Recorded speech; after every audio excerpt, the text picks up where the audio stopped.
This is another story about how my usually spot-on instincts concerning people failed me spectacularly. It starts with an innocent night on the town with my coworker and friend Georgia. I always called her G. She's a teensy, pocket-sized elf of a girl who bears a close resemblance to a young Claire Danes, so not altogether unfortunate looking. This was during a period when boyfriend and I were separated.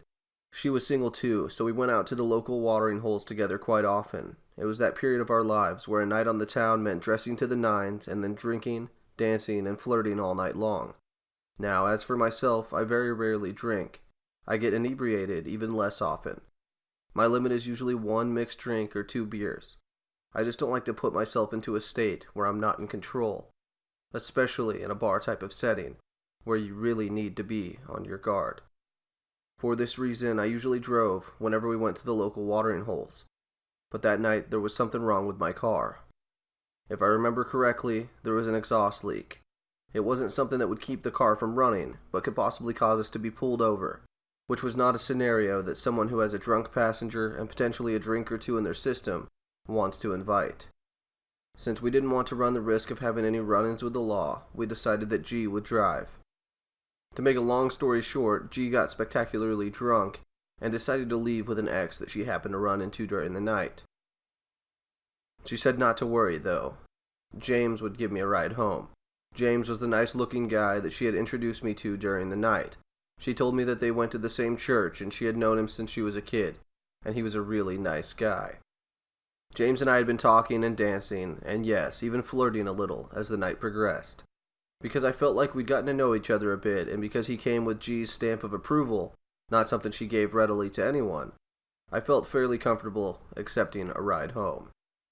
Also, I was kind of put on the spot since G had already asked James and told me about it in front of him.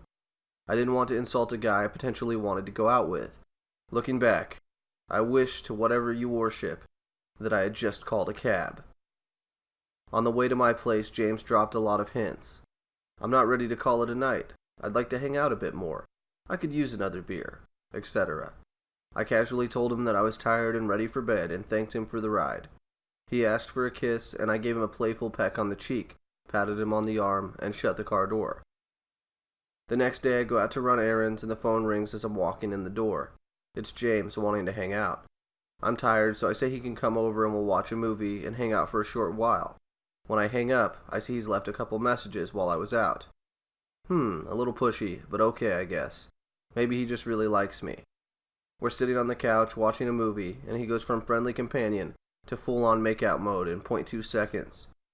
I mean, 1 second we're sitting on the couch at a comfortable distance, not holding hands or even touching each other.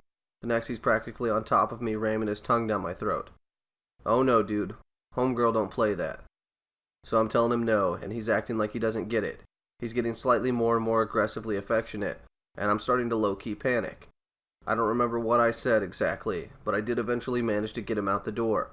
Relatively unscathed, I thought, save for a copious amount of unwanted slobber. When I went to change for bed later, I found finger marks on my upper arms from where he'd gripped me so hard. The next night, I got approximately 10 calls from James. I didn't answer, and he left voicemails. Every single time. This was before everyone had electronic leashes, aka cell phones. I myself only had a landline, so it was a lot easier to ghost someone back then. I figured I'd just not answer the phone and he'd eventually give up, like most sensible people, right?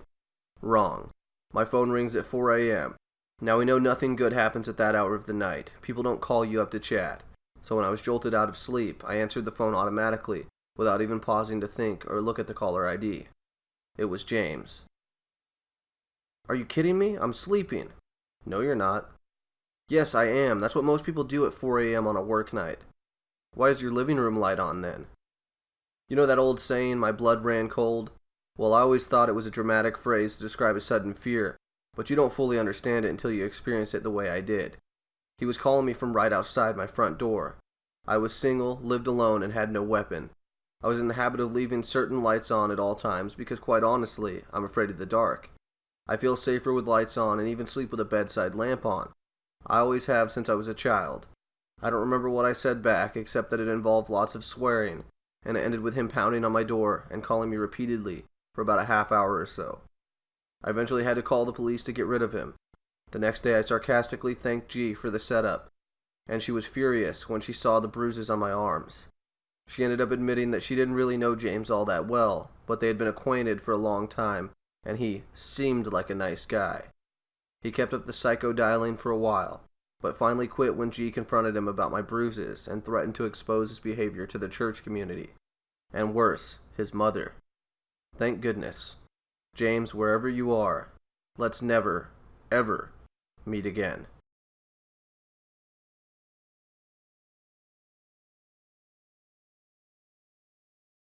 Hey Scaredy Cats, thanks for watching. Feel free to subscribe and hit the notification bell so that you'll never miss out on any of the stories. If you have any stories that you'd like for me to read, you can find the links for submissions in the description below.